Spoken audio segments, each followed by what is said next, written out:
Hello everyone! Do you know that babies before 6 months old can only see the colors of black and white? Taoism in China believes that 道生一，一生二，二生三，三生万物, which can be translated literally as Tao produces one, one produces two, two produces three, three produces all things. In Chinese philosophy, black and white represents yin and yang, the opposition, coordination, and integration of the two forces can transform everything. Chinese calligraphy and ink painting are the artistic embodiment of this philosophy. They allow us to enter the landscape created by black and white, to embrace the original simplicity and to re-examine, with the perspective of a newborn baby, this dazzling world which we sometimes take for granted.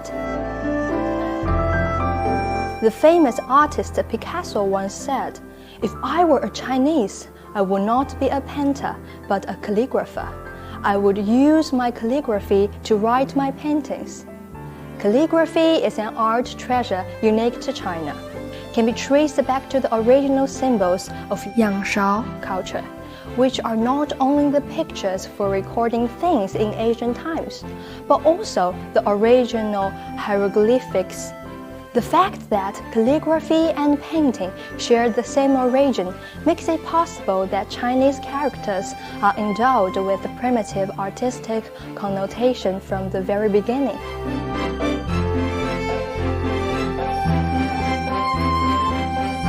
Chinese calligraphic scripts can be roughly categorized into the following scripts: 篆书, the cell script; 隶书, clerical script; 楷书, regular script; 行书, semi-cursive script; and 草书, cursive script, each of which has its own unique style.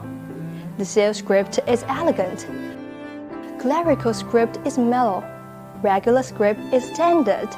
Semi-cursive script is fluent. And cursive script is flowing. Su Dongpo, a great calligrapher in the Song dynasty, put forward the theory of calligraphy saying 楷如隶，行如走，草如奔, which described the feeling encouraged by the three calligraphy styles of 楷书, 行书, and 草书. Wang Xizhi, who is respectfully called Shu Sheng by the Chinese, had only 28 characters in his 快雪时晴帖, clearing after snowfall, but it was written in alternating styles of 行草 and 行楷, rich in variety but well organized. Sometimes cursive like a water flow and sometimes static like mountain range. As a form of art, calligraphy reflects the personal style and cultural cultivation of the writer. There is the saying that the character is like the person who writes it. What's more, it can also reflect the mental state of the calligrapher when he does it. Please have a look at this work, 自序帖, self-narration. What do you think of the personality of the author, Huai Su? What was his mood when he wrote it? He was a bold man who did not pay attention to minor points of conduct. When drunk, he often wrote at will. This work is the calligrapher's self-description of his experience in calligraphy practice, and in the last part he mentioned people's praise of him where you can feel, from the strokes of ink, his mood from feeling good to feeling proud. Chinese painting is a traditional form of painting in which we dip a brush in water, ink, or color and paint on silk or paper. The subjects of Chinese painting can be divided into people, mountains and rivers, flowers and birds, and etc. Techniques can be divided into fine painting and freehand. Please take a look at this picture. Do you think the stones and the bamboo in the picture are dry or wet? Although drizzle is not painted, the bamboo leaves and the stones are moistened by the rain. Believe it or not, the color to create this delicate effect is only from ink and plain water. Chinese ink painting pays special attention to the use of ink. There are 5 types of ink depending on the amount of water in it as well as the amount of ink on the brush. namely 浓墨 thick ink, 淡墨 light ink, 干墨 dry ink, 湿墨 wet ink, and 胶墨 strong ink. Thanks to various styles of ink painting and the flexibility of the brush as well as the water absorption of the paper, the painter can freely express the colorful world. Adjusting the thickness of ink with water, the painter can get different tones of black such as pure black and gray. In addition to these two colors, there is white in the ink painting too. But this sort of white is not produced by white pigment, but created by 留白, leaving the paper blank. Please look at this painting. The sky, the river, and the clouds in mountains are all created in this way. Leaving the paper blank is to leave a blank in the work, which is a wise layout of Chinese painting, giving the audience space to ponder and imagine.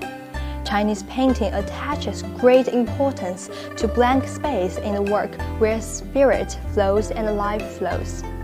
The artist only paints the horse, but we can feel the wind. The painter only paints the shrimp, but we can feel the clarity of the water and even the quietness of the moment when the painter watches the sun penetrate the clear water and fall on the shrimp.